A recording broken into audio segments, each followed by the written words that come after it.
Baik, kita akan lanjutkan kembali perbincangan. Pak Niko, bagaimana memberikan tanggapan terhadap kesiapan baik dari tim hukum 01 kemudian juga 03 yang sudah memiliki amunisi siap, mempersiapkan semuanya dengan matang, para saksi, para ahli untuk bisa mendukung permohonan mereka. Silakan Pak Niko. Ya, terima kasih. Bagi kami ya apa yang menjadi wacana dari tim hukum 01 maupun 03 ya itu sah-sah saja dalam alam demokrasi kita ini. Namun perlu dicatat juga bahwa kami dari tim hukum nomor 2, dalam hal ini Prabowo Gibran, kami juga kalau seandainya Majelis Hakim mengabulkan permohonan paslon 1 dan paslon 3, kami juga tidak tertutup kemungkinan akan minta dihadirkan anggota DPR RI yang membawahi komisi yang membawahi tentang bansos itu. Dan kami juga berpendapat bahwa mengenai bansos ini bukan hanya kerja pemerintah, tapi juga ada kerja daripada legislatif. Dan itu sudah dianggarkan dalam APBN 2023 dan 2024. Sehingga semua pihak yang berkompeten dalam permasalahan bansos ini kami minta hadirkan kalau misalnya dipaksakan agar 4 menteri itu dihadirkan dan seandainya kalau Hakim Konstitusi mengabulkan permohonan atau permintaan dari paslon 1 dan paslon 3 tersebut. Itu satu. Yang kedua, kalau masalah sengketa pilpres. Jadi gini, kami juga sudah cukup hatam dengan sengketa pilpres ini, di mana 2009, 2014, 2019 kami juga sudah menghadapi, khususnya dari Prabowo Subianto waktu itu, kami sudah cukup menghadapi berbagai kondisi, bagaimana yang saat ini dinarasikan atau disampaikan oleh pihak paslon 1 dan paslon 3. Jadi kami sudah tahu, sudah hafal lah itulah namanya itu. Hanya perlu kami tegaskan di sini bahwa setelah pilpres yang terjadi pada saat itu 2009, 2014, 2019, ya kami mengetahui bahwa memang kami dalam posisi yang kalah atau dikalahkan, sehingga kami ya akhirnya menerima bahwa memang harus kami terima kondisi seperti begitu, karena waktu itu kan yang kami hadapi memang orang-orang yang betul-betul berkompeten dalam hal pilpres maupun persidangan di Mahkamah Konstitusi waktu itu. Tapi itu masa lalu yang perlu kami sampaikan, sehingga apa yang menjadi wacana dari teman-teman atau rekan-rekan sejawat yang ada di paslon 1 maupun paslon 3, ya bagi kami itu silakan saja berwacana, silakan saja mengajukan permohonan, semuanya akan ditentukan oleh Majelis Hakim Konstitusi. Apakah dikabulkan atau tidak, ya itu nanti kita lihat hasilnya. Itu kedua ya. Yang ketiga, sesuai dengan topik malam ini yang disampaikan oleh TC1, maka saya perlu ingatkan juga bahwa Mahkamah Konstitusi Republik Indonesia itu telah melakukan atau pemberlakuan deklarasi kode etik dan perilaku hakim konstitusi, di mana dalam deklarasi itu yang awalnya dilakukan pada tahun 2006 dengan peraturan Mahkamah Konstitusi Republik Indonesia nomor 9/PMK/2006. Di situ ada beberapa hal yang perlu disikapi juga dalam deklarasi Hakim Konstitusi tersebut. Nah, perlu kita lihat di sini bahwa Hakim Konstitusi wajib untuk pertama adanya prinsip independensi, itu pertama. Yang kedua, adanya prinsip ketidakberpihakan. Yang ketiga, adanya prinsip integritas. Yang keempat, adanya prinsip kepantasan dan kesopanan. Yang kelima, itu juga ada prinsip kesetaraan. Dan yang keenam, ada prinsip kecakapan dan keseksamaan. Dan yang ketujuh, ada prinsip kearifan dan kebijaksanaan. Nah, berdasarkan 7 prinsip itu, saya yakin bahwa dalam menghadapi sengketa PHPU Pilpres ini, Hakim Konstitusi atau Majelis Hakim Konstitusi tidak akan keluar daripada prinsip-prinsip yang telah saya sebutkan tadi di atas. Selain itu juga kita melihat bahwa perkara ini kan bukan perkara sengketa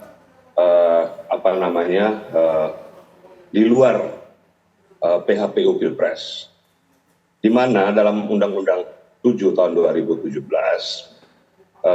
Mahkamah Konstitusi diberikan kewenangan hanya mengadili tentang perolehan suara, tidak lain.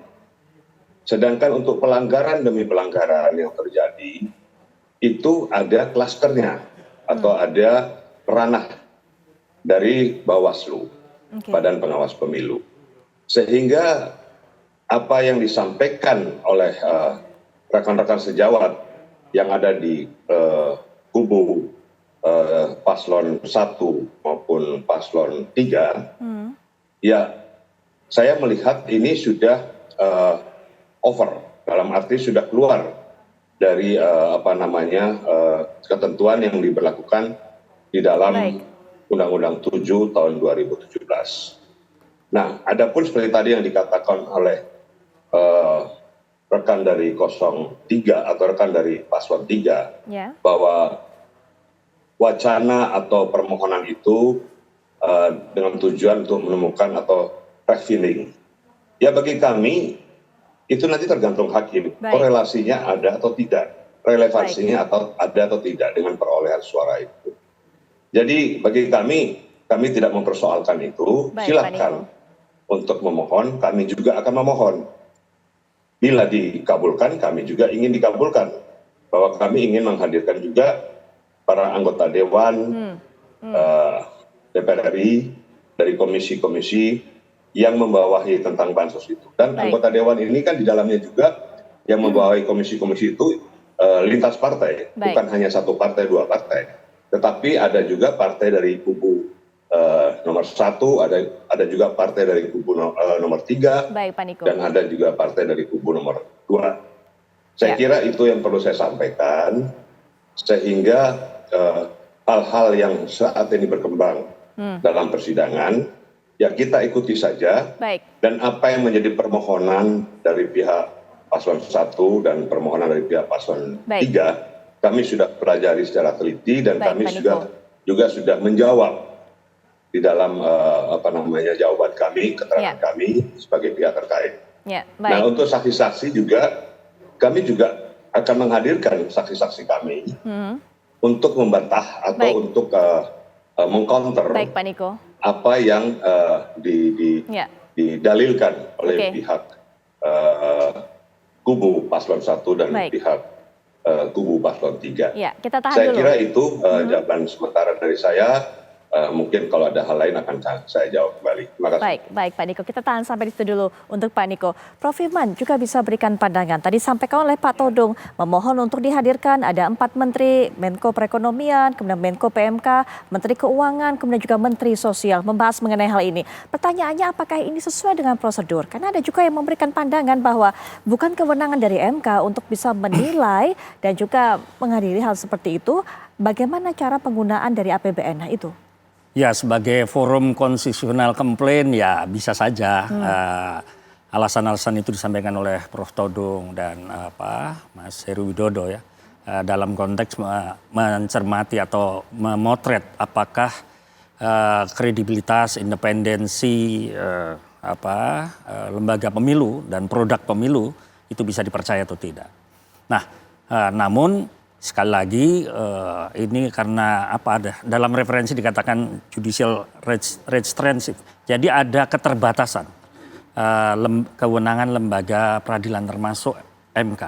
MK memang sejak awal didesain secara paradigmatik, memang transisi dari kekuasaan kehakiman Mahkamah Agung yang kaitan dalam menentukan siapa yang terpilih dalam proses PHPU Pilpres adalah signifikansi suara yang menentukan terpilihnya calon. Jadi apakah bisa dibuktikan tidak signifikansi suaranya sehingga bisa menjadi hasil yang sebaliknya, atau justru keputusan KPU semakin menunjukkan legitimasinya. Saya hanya mengatakan ada prinsip namanya litis finire operativ. Pada dasarnya setiap lembaga penyelesaian sengketa termasuk Mahkamah Konstitusi ada batas-batas wewenangnya, Mbak. Misalnya secara judicial fungsional, ya apakah penyimpangan-penyimpangan yang disampaikan oleh Mas Heru Widodo atau Mas Dr. Heru Widodo ataupun Prof. Mulya Lubis sudah secara fungsional tidak dijalankan oleh lembaga-lembaga pengawas pemilu, ya. Nah, ini MK tidak akan mengambil porsi lembaga lain. Jadi litis finire operativ itu tidak hanya membatasi sengketanya, tapi materi sengketanya, termasuk proses dan waktu sengketanya. Maka sebenarnya ada speedy proses, ya, ada proses yang melekat kepada hukum acaranya MK. Dia tidak mungkin berlama-lama. Nah, makanya kalau kaitan dengan siapa sakti, adu ahli, adu saksi, ya witness battle atau expert battle, ya bisa saja terjadi perang ahli dan termasuk menghadirkan para menteri. Tetapi sekali lagi, ini kan bukan forum privilegium yang menguji pertanggungjawaban presiden dan menteri-menteri kabinet. Nah, tentu ini irisan yang akan menjadi perhatian Mahkamah Konstitusi. Saya selama tadi disampaikan ada beberapa potret putusan Mahkamah Konstitusi yang sudah pernah terjadi. Memang presidential body, ya, MK kelihatannya sebagai lembaga akan mengikuti presiden-presiden yang sebelumnya. Sekalipun Prof. Mulya memberikan komparasi di beberapa negara ada yang kepala negara kemudian di default atau didiskualifikasi karena.